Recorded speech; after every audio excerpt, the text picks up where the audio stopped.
Hey everyone, Navik here, and this is my review of Miles Morales' Spider-Man issue 27, the start of the Webs of Wakanda a story arc. And the first thing I will say about this issue is that the artist is Daniela Elden Nucululo. I'm sorry if I mispronounced that name. Hey, by the way, if you're reading this, miss. This is that she does a very decent job with the issue. The art is expressive, and I can definitely tell what's going on. It's definitely not a boring book to look at, but I can also tell that she is trying. I kind of just feel like she's trying to ape Federico Vicentini's style, which does match for the people who are just picking up this book casually and just looking at the art from a glance. Because as you could mistake her artwork for his is in a few places. Which, yeah, it helps the book keep visual consistency, but I do kind of prefer when artists, like I said, if there's one thing I'm trying to be consistent with one of my review series, I prefer when artists have their own unique look to it. And I kind of do hope that as she goes on, she becomes Daniela becomes confident in her own style and stuff. But as for the issue, basically the main plot of it is that in order to help Miles with his vampirism, Black Panther took him to Wakanda to try and help him find a mystical solution. And while that's going on, we got a bit of a funny side plot where Shift, Miles' clone brother, is basically using his newly mastered shapeshifting abilities to try and basically act as Miles' body double. Which, yeah, there's a lot of fun hijinks with that, and especially later on when we get, especially later on when we try to get him interacting with Judge. It's always nice to see your supporting cast being able to work arc without the main character around.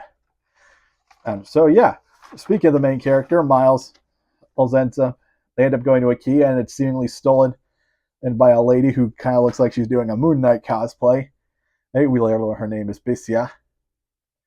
And however, it turns out it's another test by Black Panther to basically see if Miles can handle his vampirism again. So yeah, he does pass the test. Yes, and Black Panther does admit that rails and doublespeak are a favorite pastime of the gods. So then, hey, Miles doesn't feel bad about it.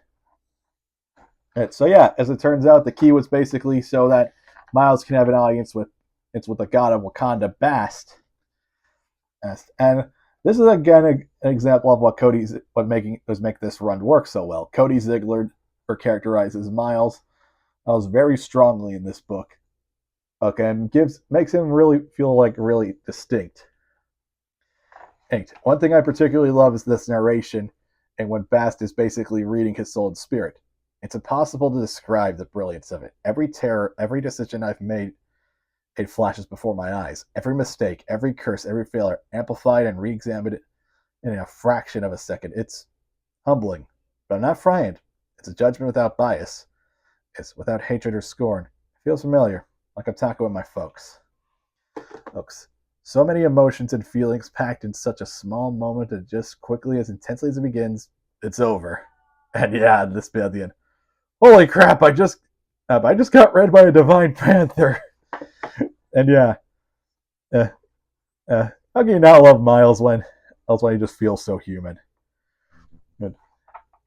But yeah, and the issue ends with the promise that the next person that's going to help out Miles with his vampirism is none other than Shuri, T'Challa's younger sister. And yeah, speaking of someone who's loved what they've been doing with Shuri since Ta-Nehisi Coates' run on Black Panther, I'm really excited for the next issue, and I hope this is going to be a real treat for me.